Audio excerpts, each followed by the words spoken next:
अस्सलाम वालेकुम। आज हम जिस प्लांट के बारे में बात करेंगे वो कड़ी पत्ते का प्लांट है। इसको करी लीफ भी कहा जाता है। ये प्लांट हमारे घरों में काफ़ी ज़्यादा इस्तेमाल किया जाता है। हमारे किचन में मुख्तलिफ़ खानों में बघार के लिए और मुख्तलिफ़ खानों में डाला जाता है। स्पेशली हैदराबादी डिशेज़ में तो इसका इस्तेमाल लाजमी होता है। वैसे जैसे कि बघारे बैगन, हरी मिर्चों का सालन, माही खलिया और हाँ, कढ़ी में तो लाजमी ये इसका बघार डाला जाता है, वरना कढ़ी में तो खुशबू ही नहीं आती है। तो इस तरह हमारे किचन में और भी दूसरे खानों में इसका इस्तेमाल किया जाता है। और अगर मेडिसिनली बात की जाए तो ये बहुत सारी बीमारियों में भी हम इस्तेमाल करते हैं। प्रॉब्लम्स होती हैं, जैसे स्टमक की प्रॉब्लम होती है, स्किन की प्रॉब्लम, बालों की प्रॉब्लम, और शुगर में भी इसका इस्तेमाल काफ़ी ज़्यादा किया जाता है। ये प्लांट आप ये देख रहे हैं, मेरा ये प्लांट, ये मैंने सीड के ज़रिए ग्रो किया था। ये वाला प्लांट और ये वाला प्लांट, ये दोनों प्लांट मैंने सीड के ज़रिए ग्रो किए थे।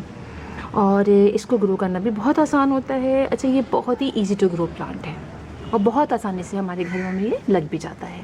इस प्लांट की अगर हम हाइट की बात करें तो इसकी हाइट जो है वो ज़्यादा तो नहीं होती है, लेकिन फिर भी 9 से 10 फीट तो अगर ज़रा से केयर की जाए तो हो ही जाती है। और पॉट में भी हम इसको लगाते हैं। पॉट में हम इस तरह लगाते हैं, जैसे कि छोटा सा पॉट है, इसके अंदर जो है हम इसको लगाएंगे, ये थोड़ा सा बड़ा होता रहेगा, लेकिन ख़ास वक्त जाके इसकी जो है ग्रोथ फिर रुक जाती है। तो हमें फिर इसको दूसरे पॉट, इससे बड़े पॉट में इसको ट्रांसफ़र करना पड़ता है और फिर वो जाके उसके अंदर मतलब सही से लगा रहता है। और अगर हम छोटे ही पॉट में रखना चाहेंगे तो हम इसकी जो रूट्स हैं उसकी बार बार प्रूनिंग करते रहेंगे। इसको निकालेंगे, उसकी जो रूट्स उनकी प्रूनिंग करेंगे और दोबारा फिर हम पॉट में लगा देंगे। तो इस तरह ये पॉट के अंदर भी बहुत आसानी से ग्रो हो जाता है। और अगर हम इसके सॉइल की बात करते हैं कि इसमें कैसी सॉइल, तो इसको वेल ड्रेन सॉइल बहुत अच्छी लगती है। यानी हम ऐसे कर सकते हैं कि हम अगर उसकी सॉइल लेंगे पॉट के अंदर तो हम 50% हम जो है वो सैंड लेंगे, बालू मट्टी ले लीजिए या सैंड ले लीजिए, यानी ड्रेनेज सिस्टम इसका अच्छा होना चाहिए। तो 50% हम सैंड ले लेंगे और 30% हम अपने घर की जो सॉइल होती है वो ले लेंगे और 20% हम गोबर की खाद ले लेंगे। यानी इस तरह से रखेंगे 50, 30 और 20। 50% हम सैंड लेंगे, 30% हम अपने घर की मिट्टी ले लेंगे, सॉइल ले लेंगे और 20% हम गोबर की खाद दे लेंगे। तो इससे इसका ड्रेनेज सिस्टम बहुत अच्छा बना रहेगा, इसलिए कि इसको ज़्यादा पानी की ज़रूरत नहीं होती है। हम जब इसको ज़्यादा पानी डालते हैं तो इसकी रूट्स गलनी शुरू हो जाती है। तो इस बात का आप ख़ास ख्याल रखेंगे कि जब हम इसको पानी डालेंगे तो हम चेक कर लेंगे। जब हम चेक करेंगे कि पानी इसमें ख़त्म हो गया है कि नहीं, अगर ख़त्म हो गया है तो फिर आप इसमें पानी डालेंगे। ज़बरदस्ती इसमें पानी डालने की ज़रूरत नहीं है कि भाई हम सब प्लांट से पानी डालने आ रहे हैं तो इसमें भी डाल दें। इसके साथ ऐसे नहीं करना है। और आपको मैं दिखाऊँ कि ये देखिए, ये वाला प्लांट ये मैंने कटिंग के ज़रिए लगाया है। तो इस तरह होता है कि इसको कटिंग और सीड दोनों के ज़रिए ग्रो किया जाता है। तो मैंने इसको कटिंग लगाई थी, यहाँ तक मैंने इसके लीव्स निकाल दिए थे। अब देखिए ऊपर से ये कितनी ज़बरदस्त ऊपर से इसकी ग्रोथ स्टार्ट हो गई है। तो इस तरह हम इसको सीड के ज़रिए भी लगाते हैं और इसको हम कटिंग के ज़रिए भी लगाते हैं। ये सीड मैंने पहले लगाया था, ये मैंने कुछ अरसे पहले लगाया है, और कटिंग तो मैंने काफ़ी अरसे पहले लगाई थी और अब माशाल्लाह से काफ़ी अच्छी ग्रोथ शुरू हो गई है। तो ये प्लांट जो है वो वैसे तो पूरे साल ग्रोथ करता रहता है, लेकिन गर्मियों में इसकी ग्रोथ यानी समर में बहुत अच्छे तरीके से होती है। लेकिन समर में ग्रोथ होने की मतलब ये नहीं है कि हम इसको डायरेक्ट सनलाइट में रख लीजिए, ठीक है। तो डायरेक्ट सनलाइट में हमें इस प्लांट को नहीं रखना है। अगर हम डायरेक्ट सनलाइट में इसको रखते हैं बहुत ज़्यादा देर तक के लिए तो इसके लीव्स जो हैं सारे जो है वो सूखने लग जाते हैं, येलो होने लग जाते हैं, और ये हमारा प्लांट जो है वो फिर ख़राब होने लगता है। और फिर इस दोबारा जब लीव्स सूख जाते हैं तो फिर तो ये बेकार हो जाता है। इसलिए कि जो मज़ा इसके भगाने में या किसी भी चीज़ में जो इसके ग्रीन लीव्स में जायका होता है, खुशबू होती है, इसके लीव बहुत खुशबू वाले होते हैं। ऐसे करके अगर आप ज़रा सा इसको रब करें और आप इसको सूंघें तो बहुत ज़बरदस्त की खुशबू आती है। और देखने में बिल्कुल ये प्लांट जो है वो नीम के प्लांट की तरह लगता है दूर से, लेकिन करीब से फिर ये जाहिर बात है ये उसकी तरह तो है नहीं, लेकिन दूर से नीम की प्लांट की तरह लगता है। उसकी खुशबू बहुत ज़बरदस्त होती है। तो याद रखें कि इसको हमें धूप में नहीं रखना है ज़्यादा देर। आप देखिए ज़्यादा देर में से धूप में रह गया तो आप देखिए इसके लीव्स जो हैं येलो होने लग गए। तो आप इसको ऐसी जगह पर रखें जहाँ डायरेक्ट सनलाइट ज़्यादा देर ना आती हो। सुबह की 1 से 1.5 घंटे की धूप, शाम की 1 से 2 घंटे की धूप बहुत होती है। तो आप इसको ब्राइट सनलाइट में रखिए, डायरेक्ट सनलाइट में मत रखिए, तो ये बहुत अच्छी तरीके से ग्रो करेगा। मैं थोड़े दिनों के लिए रखा था तो देखिए इसके किस तरह से लीव्स होने लग गए। और इसके ड्रेनेज का आपने ख़ास ख्याल रखना है कि आपने इसको जो है वो अच्छी सॉइल देनी है ताकि पानी ड्रेन आउट हो जाए करे। मेरे घर में ये ज़मीन पर भी लगा हुआ है, वो भी मैं आपको भी दिखाऊंगी। और इसमें अगर हम फ्लावरिंग की बात करें कि इसमें कब फ्लावरिंग होती है, तो इसमें फ्लावरिंग सितंबर अक्टूबर में स्टार्ट हो जाती है। हमारे घर तो स्टार्ट हो जाती है सितंबर अक्टूबर में, और अभी तक उसके अंदर फ्लावरिंग हो रही है। वो काफ़ी बड़ा प्लांट हो गया था, हमने प्रून कर दिया था उसकी काफ़ी जो है वो ब्रांचेस वगैरह कट कर दी थी ताकि इसमें नई ग्रोथ स्टार्ट हो। जैसे कि अब सीज़न आ रहा है और नई ग्रोथ उसमें स्टार्ट हो गई है, बहुत ज़बरदस्त उसमें स्टार्टिंग हो गई है।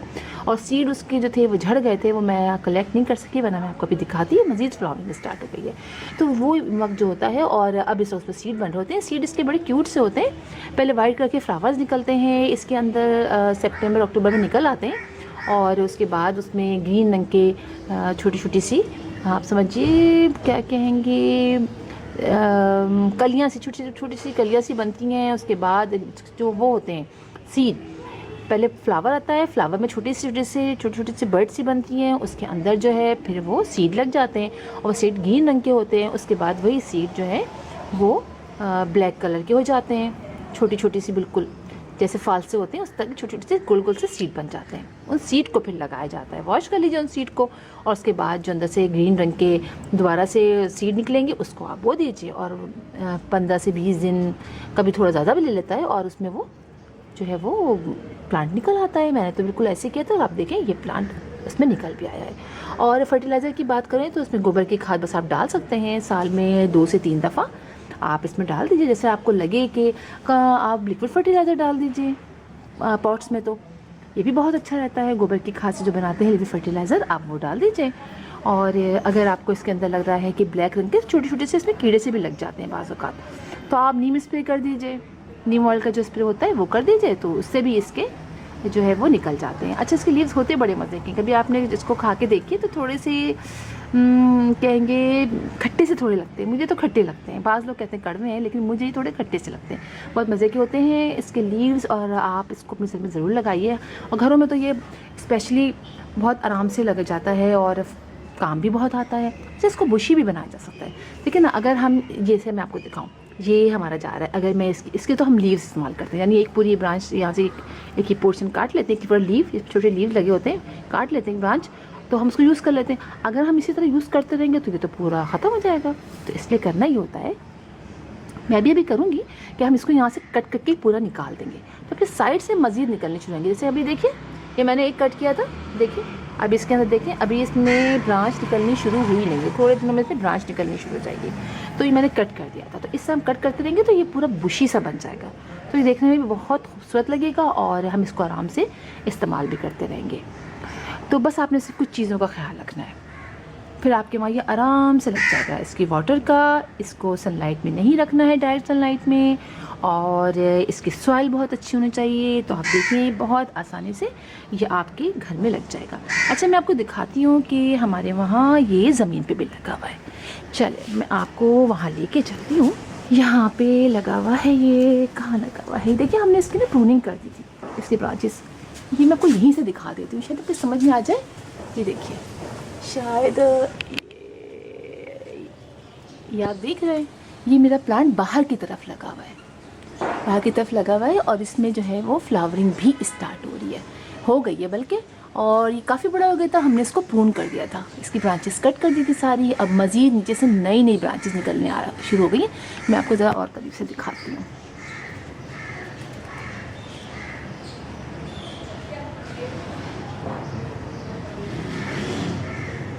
देखा आपने, तो ये लगा हुआ है हमारा प्लांट, ये साथ चंपा का लगा हुआ है, तो ये है। तो इस तरह से इसको हमने बाहर लगाया हुआ है, और उसमें हुई भी है। और इसी सीड निकलेंगे ना जब, तो अगर मेरे पास मुझे मिले तो मैं आपको ज़रूर दिखाऊंगी ये सीड। तो इस तरह से आप लगाइए। ज़मीन पे भी देखिए कितना ऊंचा हो गया है, अच्छा खासा ऊंचा हो गया है ना। तो बस ज़मीन पे भी इतना ही ऊंचा हो जाता है, काफ़ी फैल जाता है। उसके बाद हम इसकी कटिंग कर देते हैं, तो फिर ये काफ़ी अच्छा हो जाता है। तो चलिए आए, अब हम वापस चलते हैं अपनी उसी तरफ। आप ही देखिए मेरा हैंगिंग प्लांटर, ये देखिए, ये देखिए, इसमें अब काफ़ी लंबा हो गया है, ये देख रहे हैं काफ़ी बड़ा हो गया है। और चूँकि इसमें मैंने अभी पानी नहीं डाला है, अभी आप ये देख रहे हैं कितना ज़बरदस्त हो रहा है। तो ये हैंगिंग प्लांटर भी मैं आपको इंशाल्लाह बहुत दिनों से सोच रही हूँ बनाना सिखाऊँ, जल्द ही बनाना सिखाऊँगी, फिर आप भी बनाइएगा अपने घर में। तो चलिए फिर इसी पर हम ख़त्म करते हैं अपनी वीडियो, काफ़ी लंबी हो गई है। फिर इंशाल्लाह आप लोगों से फिर मुलाकात होगी किसी और टॉपिक के साथ। तब तक के लिए अल्लाह हाफिज़।